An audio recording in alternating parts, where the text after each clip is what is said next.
नमस्कार दोस्तों, आज की हमारी कहानी आपको अच्छी लगे तो प्लीज़ मेरे चैनल को सब्सक्राइब करें और वीडियो को लाइक करें। बहू, आज जूस मिलेगा भी या नहीं?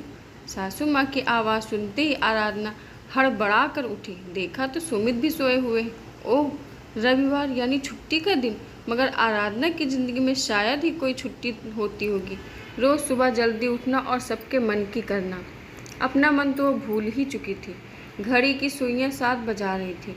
किसी तरह मन को मार कर वो उठी। सास ससुर को सुबह चाय की नहीं, जूस की आदत है और पतिदेव को चाय। और आज तो सबकी फरमाइशें भी पूरी करनी पड़ेंगी। रविवार जो है। उठते साथ ही दैनिक कार्यों से निवृत्त होकर सास ससुर के लिए जूस निकाला, फिर चाय चढ़ाई, फिर झट से गुसल खाने में जाकर मशीन में कपड़े लगा दिए। फिर जल्दी से रसोई में आकर इडली सांभर की तैयारी करने लगी। जल्दी जल्दी आलू भी गैस पर चढ़ा दिए। बेटे को आलू पराठा और बेटी को ब्रेड पकौड़ा खाना था। एक तरफ से भागम भाग वाली ज़िंदगी जी रही थी आराधना, पर किसी को भी उस पर तरस नहीं आता था। सुमित तो वैसे भी अपने माँ के दुलारे हैं, मगर घर के काम में आराधना की मदद करने का सोच भी लें तो उनकी शान घट जाती है। और आराधना का बेटा वो मदद करने आता भी था तो आराधना की सास, हे भगवान, देखो कैसा जमाना आ गया है, मेरे पोते से काम करा रही है। आराधना चाहते हुए भी कुछ बोल नहीं पाती थी। बेटी तो फिर भी बहुत छोटी थी।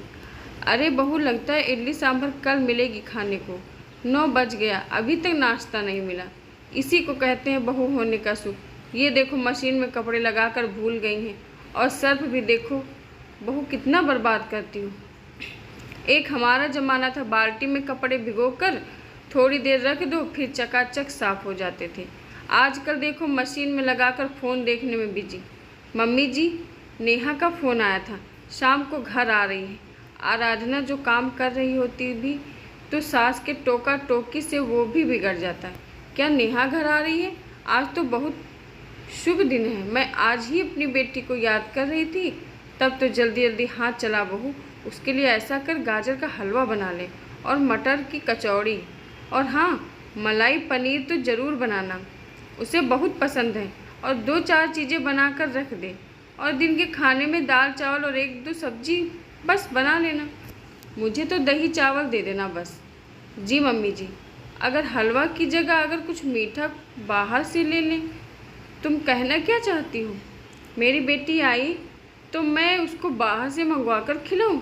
एक तो वैसे भी उसको वहाँ आराम नहीं मिलता है, बेचारी दिन भर काम में लगी रहती है। यहाँ वो कुछ देर आराम से बैठ कर अपनी पसंद का खाए भी ना। नहीं मम्मी जी, वो बात नहीं है। अब आराधना कैसे कहे, उसकी बात मुंह में ही रह जाती है। वो चाहती थी थोड़ा बहुत मम्मी जी उसका काम में हाथ बटा देती तो आसान हो जाता। बैठे बैठे मटर छील देती, गाजर ही घिस देती, या आटा ही गूँथ देती, या सुबह उठती हैं तो फल ही छील देती। मगर उनको सिर्फ हुक्म चलाने की आदत है। ये क्या आराधना, तुमने सांभर में कितना नमक डाल दिया है? उफ, खाया ही नहीं जाता। अच्छा, मैं अभी ठीक कर देती हूँ। वो फ़ोन आ गया था ना नेहा का, कितना डाला था याद ही नहीं आया, इसलिए फिर से तुम सारा इल्ज़ाम डाल दो नेहा पर। अपनी गलती नहीं बोलोगी? छोड़ न बेटा, इसका क्या कोई काम में रहता है क्या? आराधना जल्दी जल्दी हाथ चलाने लगी। उसे पता था करना तो उसी को है। दोपहर का खाना खाने के बाद सब आराम करने को चले गए, लेकिन जिसकी आंखों में नींद नहीं थी वो थी आराधना। उसने जल्दी जल्दी गाजर घिसकर हलवा बनाया। मलाई पनीर बनाते समय न जाने क्यों उसकी आंखों में आंसू आ गए। वो सोचने लगी, मैं भी तो अपने माँ पापा की लाडली थी। मेरी पसंद की हर चीज़ मम्मी बनाकर खिलाती थी, और दूध की मलाई तो वो उसे खास पसंद था। पर अब तो आराधना देखती भी नहीं है। जब से उसकी सास ने कहा है कि कैसी गृहिणी हो, तुम दूध की मलाई खुद ही चट कर जाती हो। अरे बचाना सीखो, उससे घी निकल जाएगा। आज अपनी बेटी के लिए मलाई पनीर बनवा रही हैं। दिन भर जी तोड़ मेहनत के बाद शाम होते होते सर भारी सा हो गया था। फिर भी चेहरे पर मुस्कान तो रखना ही था, नहीं तो सास को लगता ननद आने से वो खुश नहीं है। ननद की शादी अभी कुछ महीने पहले ही हुई थी, पास में ही ब्याही गई थी। ननद आ गई थी। आराधना ने बड़े प्यार से सब कुछ परोसा और खिलाया। अरे भाभी, आप भी बैठो ना साथ में। नहीं नेहा, आप लोग खाइए ना, तू खाना खा ना बेटा, वो खा लेगी, देख तो कितनी दुबली हो गई है। अरे अपने लिए समय निकाल कर, नहीं तो दिन भर काम के चक्कर में पिसती ही रहेगी। जमाई बाबू कैसे हैं? नहीं माँ, मेरी सास बहुत अच्छी है, मेरी बहुत मदद कर देती हैं। मेरी खाना बनाने में या सफाई में हर चीज़ में अपनी राय भी देती हैं और मदद भी करती हैं। वो तो ठीक है बेटा, वो तो तू अच्छी है बेटा, जो सबको अच्छा कहती है। नहीं तो आजकल कौन अपनी सास को अच्छा कहता है। कहते हुए उन्होंने आराधना की तरफ देखा। बहू, तूने मटर की टमाटर की चटनी नहीं बनाई? मम्मी जी हरी चटनी बनाई है, फिर सॉस था, तो इसको तो काम चोरी से मतलब है बस। इसका बस चले तो ब्रेड जैम बनाकर खिला दे। एक समय में भी बहू थी, चुटकियों में खाना बना दिया करती थी। आराधना की आंखों में आंसू आ गए, जिनके लिए सुबह से रात तक एक पैरों पर खड़े होकर काम करो और तारीफ की जगह सिर्फ बुराइयां ही मिलती हैं। क्या मम्मी, भाभी ने इतनी सारी चीज़ें तो बनाई हैं। आराधना आराधना जी आई। या तुमने ये पीली वाली शर्ट नहीं धोई? जी उसका रंग जाता है, इसलिए सोचा था हाथ से धो दूंगी, समय नहीं मिल पाया, कोई और पहन लीजिए। आराधना ने मनाते हुए कहा, तुमसे तो कोई काम नहीं होता, मैं यही पहनूंगा। अच्छा, मैं रात को धो दूंगी, सुबह तक सूख जाएगा। आराधना थक कर चूर हो चुकी थी। बहू, गाजर का हलवा और मलाई पनीर दामाद जी के लिए बांध कर दे देना। ननद के जाने के बाद बहू, ये बर्तन क्यों अभी तक पड़े हुए हैं? मम्मी जी थोड़ा थक गई हूँ, इतने में ही थक गई। मम्मी जी मेरे सर में थोड़ा दर्द है, कुछ देर आराम के बाद साफ कर लूँगी, कहकर अपने कमरे में चली गई। तो क्या तब तक पड़े रहेंगे? उनको लगा शायद उसने सुना नहीं, फिर से आवाज़ लगाया और कमरे में गई। बहू, आराधना, माँ आवाज़ लगा रही है, मैं बहुत थक गई हूँ। मम्मी जी मुझे आराम करने दीजिए, कैसा ज़माना आ गया है।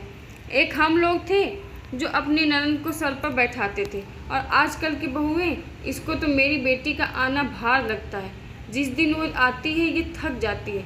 आराधना आज थकान और गुस्से से फट पड़ी। हाँ मम्मी जी, मैं थक जाती हूँ, रोज़ थकती हूँ, फिर भी चुपचाप अकेले अपना काम घर की बहू, पत्नी और माँ होने के नाते करती रहती हूँ। इस घर की जिम्मेदारियाँ और फ़र्ज़ निभाती रहती हूँ, चाहे मेरी तबीयत खराब ही क्यों ना हो, क्योंकि मैं बहू हूँ ना। पर एक बात बता दूँ आपको, मैं कोई चिराग से निकली हुई जिन्न नहीं हूँ, जिसे जो बोलो, जो हुक्म मेरे आका बोलकर वो पूरा कर दे। मैं जीती जागती इंसान हूँ, मैं भी थकती हूँ, मुझे भी दर्द होता है, शरीर में भी और मन में भी। पर यहाँ कोई आराम करते करते थकता है और कोई काम करते करते। आराधना, कैसी बातें कर रही हो तुम मेरी माँ से? क्यों? आपका एक शर्ट में आज व्यस्तता के कारण नहीं धो पाई तो आपने मुझे सुना दिया। तुमसे तो कुछ होता ही नहीं। ठीक है, मुझसे कुछ नहीं होता ना, आप ही कर लीजिए। वहाँ आपकी शर्ट रखी है। और मम्मी जी, मैं भी अच्छी बनना नहीं चाहती हूँ आपकी बेटी की तरह, लेकिन इसके लिए आपको मेरे कामों में मदद करनी होगी, ताकि मैं जब अपने मायके जाऊँ तो मैं भी शान से अपनी माँ से कह सकूँ, मेरी सास भी बहुत अच्छी है। अब आप तय कर लीजिए आपको कैसी सास बनना है। आराधना की सास चुपचाप रसोई की तरफ चली गई और सुमित बाथरूम की तरफ। आराधना आज खुद को बहुत हल्का महसूस कर रही थी। आज उसे एहसास हो गया था, देर से सही पर अपने लिए आवाज़ उठाना ज़रूरी होता है, नहीं तो एक बहू की सारी ख्वाहिशें गीले कपड़ों की तरह फ़र्ज और जिम्मेदारियों के नाम पर निचोड़ दिए जाते हैं, फिर उम्र की धूप के साथ सुखा दिए जाते हैं। आशा करती हूँ दोस्तों आपको हमारी कहानी पसंद आई होगी। धन्यवाद।